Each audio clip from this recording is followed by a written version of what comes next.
Good morning বন্ধুরা, তোমরা সবাই কেমন আছো? আশা করছি সবাই খুব ভালো আছে। আর এই দেখো আজকে তোমাদের সঙ্গে কাকে দেখিয়ে দিচ্ছি। এটা হচ্ছে আমার নাতনি হয়, মানে আমি দিদুন। দেখো আমার এখনই নাতনি হয়ে গেছে, মানে এটা হচ্ছে আমার ভাসুরের মেয়ের মেয়ে, আমাদের নাতনিই হচ্ছে। তো এরা এসছে কালকে, সেটা তোমাদের আমি দেখাতে পারিনি। আজকে সকালবেলা উঠেই বসে আছে এখানে পুতুলগুলো নিয়ে, ও বসে খেলা করছিল। আর আমি বলছি যে ব্রাশ করবে না, ও বলছে না ব্রাশ করবো না। আর স্বর্ণ তখনই ঘুম থেকে উঠেছে। তারপর দেখো একটু বেলা হলে দাদা আবার উঠে গেল কাঁঠাল গাছে, কাঁঠাল পারবে বলে। তো আগে যেগুলো পেরেছিল সেগুলো খাওয়া হয়ে গেছে আমাদের। তো গাছ ভর্তি এখনও কত কাঁঠাল রয়েছে দেখো বন্ধুরা। আর এখন দাদা আবার কটা কাঁঠাল কাটবে বলে গাছে উঠছিল।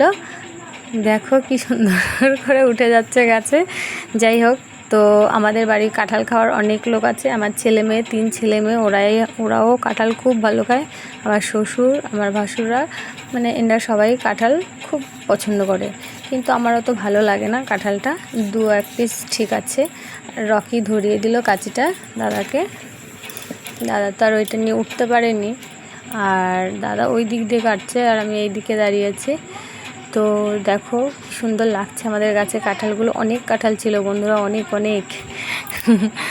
তো দেখো কাঁঠাল কটা কাটে তোমাদেরকে সেটাও দেখাবো।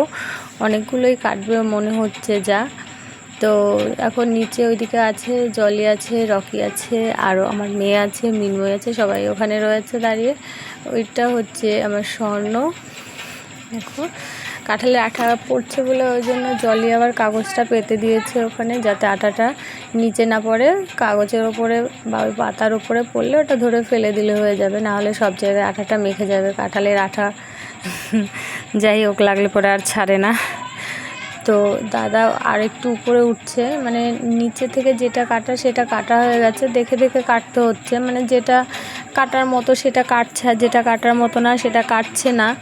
ওই উপরে আর একটু উপরে উঠছে দাদা, যে ওইদিকে একটা আছে সেটা কাটবে। যে নিচেরগুলো যদি কেটে ফেলি দাদার আবার বাড়ি থাকবে না, তো যখন তাহলে উপরেরগুলো আর কে কাটবে, উপরেরগুলো কাটা হবে না।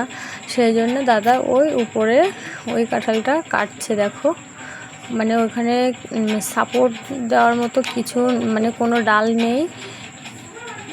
আমাদের তো খুব ভয় লাগছিল যে অত উঁচুতে আর ওরকম চিকন ডালে উঠেছে। দাদা বলছিলাম যে থাকুক, ওটা আর পারতে হবে না, ওটা থাকুক, যা হয় হবে, নিচের থেকে কাটো। তা দাদা শুনছিল না, ওইটাই কাটবে। দেখো কেমন করে দেখাচ্ছে, আমি ক্যামেরাটা জুম করে দেখাচ্ছি তোমাদেরকে, কারণ গাছটা খুব বড়, অনেক উঁচু, নিচে থেকে অতটা ভালো বোঝা যাচ্ছিল না ফোনের মধ্যে, সেই জন্য আমি একটু জুম করে দেখাচ্ছি। দেখো কেমন করে কাটছে, দেখেই তো আমাদের ভয় লাগছিল। বলছিলাম যে দাদা ওটা কাটতে হবে না, চলে আসো। তো দাদা শুনছিল না। যাই হোক, কাটার পরে কাঁঠালটা কিন্তু নিচে পড়ে গেছে। আর ওইখানে আমার মেয়ে আর মিনময়ী বসে আছে আমাদের সিঁড়ির উপরে ঘরের সামনে।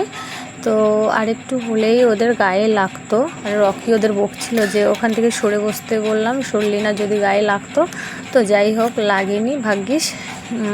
এই 3টে কাঁঠালই কেটেছে। তারপর এবার সন্ধ্যার সময় দেখো স্বর্ণ না, সরি, কোয়েল, আমার নাতনি হয়।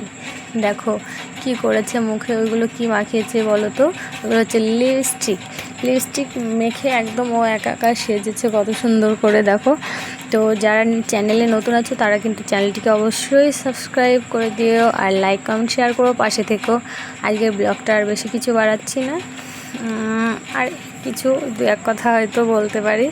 তো যাই হোক, রাত্রেবেলায় আবার খাওয়ার টাইম হয়ে গেছে, সবাই মিলে একসঙ্গে খেতে বসে গেছে। দেখো আমাদের জলি, আমার রাজা, কোয়েল, সবাই বসে গেছে আর কি। বাড়ি যত বাচ্চা কাচ্চা ছিল সবাই মিলে খাচ্ছে। আর আমার স্বর্ণকে দেখো একা ভাত মাখছে। আমি খাইয়ে দিতে গেছিলাম কিন্তু ও হবে না, ও একাই খাবে। 2 ভাই বোনে 2টো থালা নিয়ে বসে গেছে।